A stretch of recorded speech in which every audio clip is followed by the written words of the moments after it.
DJ Raja Babu कंपानगर।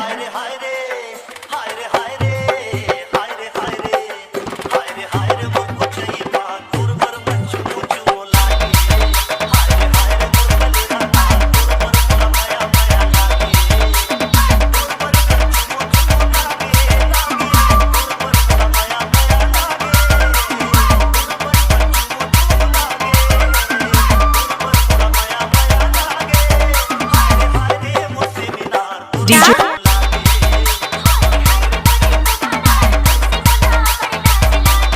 आप सुन रहे हैं राजा का मिक्स कंपानगर की ओर से।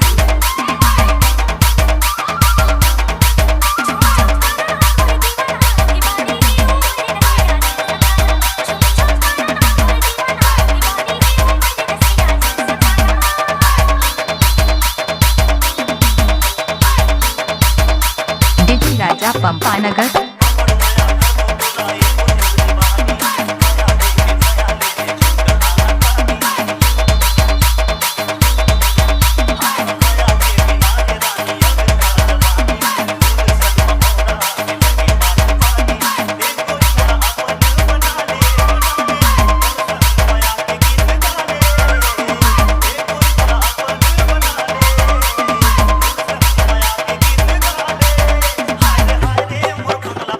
डीजे राजा बाबू।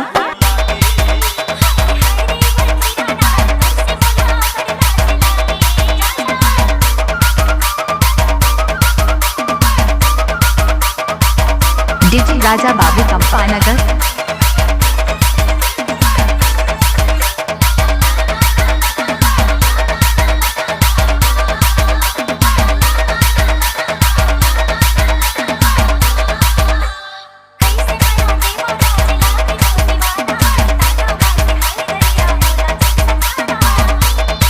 डीजे राजा बाबू कंपानगर।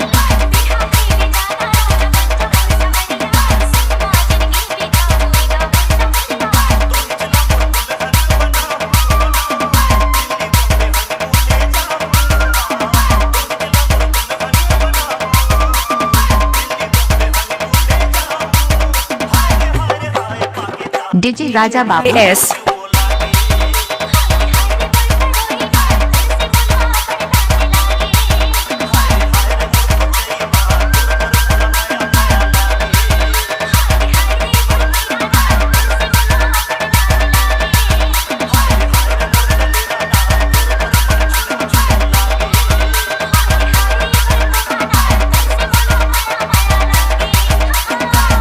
आप सुन रहे हैं राजा का मिक्स पंपानगर की ओर से।